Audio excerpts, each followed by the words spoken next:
नमस्कार, मी अदिती गोपीचंद स्वामी, 2023चा अर्जुन पुरस्कार विजेती तीरंदाज खेळाडू.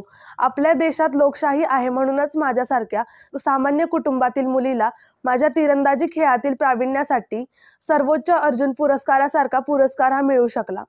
आपल्या पिढीचे भवितव्य सुरक्षित व सुनिश्चित करण्यासाठी आणि लोकशाही राष्ट्र बळकट करण्यासाठी 100% मतदानाचा हक्क कर्तव्य म्हणून बजावावा. प्रत्येकाने आपल्या कुटुंबासह आपले नातेवाईक, आपले शेजारी व आपल्या परिचित लोकांना मतदानासाठी प्रवृत्त केले पाहिजे.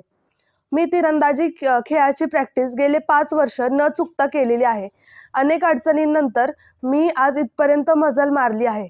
आपणही 5 वर्षातून एकदा येणाऱ्या लोकसभा निवडणुकीत मतदानासाठी 50 मिनिटे वेळ काढून आपला मतदानाचा हक्क कर्तव्य म्हणून बजावावा. आज रोजी जगातील सर्वात मोठी लोकशाही असलेला आपला भारत देश आहे. ही लोकशाही अधिक बळकट करण्यासाठी देशातील प्रत्येक मतदाराने राष्ट्रीय कर्तव्य म्हणून मतदान करण्याची भूमिका पार पाडली पाहिजे.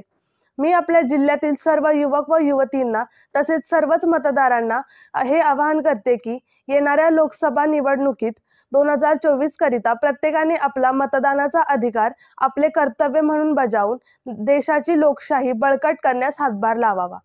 सर्व युवक व युवतींना मी आणखी असेही आवाहन करते की एक राष्ट्रीय कार्य म्हणून या मतदान जनजागृती मोहिमेत सहभागी व्हावे व आपल्या जिल्ह्याची मतदानाची टक्केवारी वाढवण्यास हातभार लावावा.